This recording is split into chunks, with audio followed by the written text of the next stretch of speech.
Hello everyone, this is Dr. Garima Sachdeva, and today we'll be discussing about the cervical cancer. We'll be discussing about the latest FIGO staging, stage-wise management, and the prognosis of CA cervix. So stay tuned, hope you find it useful. Coming over to cervical cancer. So what are the risk factors? Most common is HPV, which contributes to 99.7% of the cases. And of these 18 HPV contribute to 70 to 80% of the cervical and anal cancer, and 40 to 50% of the vulval and oropharyngeal cancers. Okay. Other risk factors include smoking, OCPs. Risk is doubled in women who have taken the pill for at least 5 years, and the increased risk of cervical cancer begins to drop as soon as the pill is stopped, and the risk is same as background risk after 10 years. Okay. So OCP basically it decreases the risk of ovarian and endometrial cancer. For this cervical cancer, it increases the risk. So this you have to remember. Okay. I also told this in the And concept. colorectal also. Huh? Colorectal cancer. Protective against. Yeah, it's cervical and colorectal. Cervical and breast it is dicey, you do not give, it is category 4. Colorectal also it is protective. Okay. Okay, ma'am. Cervical and breast actually it is category 4 OCP, cervical also category 4. Okay. Ovarian cancer. Protective. So colorectal and ovarian protective. And endometrial also protective. Okay. The increased risk of of clear cell adenocarcinoma of the cervix is seen in the females who took diethyldes during pregnancy, diethylstilbestrol during pregnancy. And family history of cervical cancer does not affect your chances of having developing cervical cancer. So it is very rarely hereditary. Okay, it is not hereditary. And how do you diagnose it? So for this I told you it is clinical and supplemented by biopsy and imaging. Clinical, what all symptoms? It will be postcoital bleeding, intermenstrual bleeding, postmenopausal bleeding. You can see the growth. Okay. Then this is the staging. Stage 1, which is confined to cervix. Stage 1A1 and 1A2. 1A is divided into stage 1 is divided into 1A and 1B, and 1A is divided into 1A1, 1A2. 1A1 is basically 1A is microscopic involvement. So you're not able to see the lesion macroscopically. Okay. Microscopic involvement less than 3 mm in depth, then 1A1.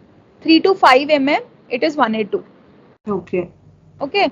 1B is macroscopic. Okay. Okay. 1B1 is more than 5 mm to less than 2 centimeter involvement. 1B2 is 2 to 4 centimeter. 1B3 is more than 4 centimeter. Okay. Okay. 2 is if it invades beyond the cervix, beyond the uterus, but has not extended to lower third of the vagina or the pelvic wall. So it is divided into 2A and 2B. 2A is upper, if involves upper 2/3 of the vagina without parametrial involvement. 2B is if parametrium is involved. Okay. And 2A is further divided into 2A1 and 2A2 depending on the size. If it is less than 4 equal to 4 centimeter, 2A1, more than 4 centimeter, 2A2. Okay. Then stage 3, if it involves lower third of the vagina but does not extend to the pelvic side wall, that is 3A. If it extends to the pelvic side wall or if it causes hydronephrosis or non-functioning kidney, it is 3B. 3C is if it is lymph nodes involvement. Pelvic lymph node is 3C1, para-aortic is 3C2. 4A is adjacent organs, 4B is distant organs. Distant organ.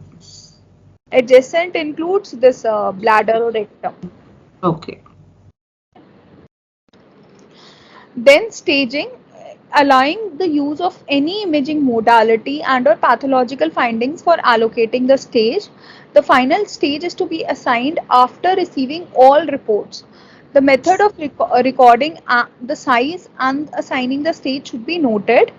And what is the best imaging modality that you will do to assess the size of the lesion and parametrium involvement and bladder rectum involvement? It is MRI. Okay. Okay. In stages 1 through 3, allowing assessment of retroperitoneal lymph nodes by imaging and or pathological findings, and if deemed metastatic, the case is distant as stage 3C. Okay. Lymph node status, you do imaging, FNAC or biopsy. For assessing the lymph node status, you can either do imaging, FNAC, or you can do the biopsy of the lymph nodes. Okay. And for distant metastasis, you do PET scan. It has a sensitivity of 100%, specificity of 99%. Okay. Due to the limitations of clinical staging, many cancer centers are using MRI for the staging. Okay. Then how do you manage? This is again a stage-wise treatment. If it is stage 1A1, then you just do conization or leave. No need Okay. to remove the lymph nodes. Now once you have done this conization and leave, and then you have sent it for evaluation, if you find the margins are clear, then you need not give any further treatment. If the margins are involved, then again do a local excision or you do a simple hysterectomy. And Okay. if the patient has completed family, then you can directly do hysterectomy, simple hysterectomy. Okay. Okay. And this is different from screening. Obviously, this is the management of cancer. Now, screening Okay. is diagnosis. Okay. Okay. Then stage 1A2. 1A2, you do modified radical hysterectomy with pelvic lymphadenectomy. Okay. If the patient doesn't want to like completed family. If the patient has not completed family and wants fertility, then you either do conization or you do radical trachelectomy with pelvic lymph node removal. Okay. Stage 1B1, you do radical hysterectomy with pelvic lymphadenectomy.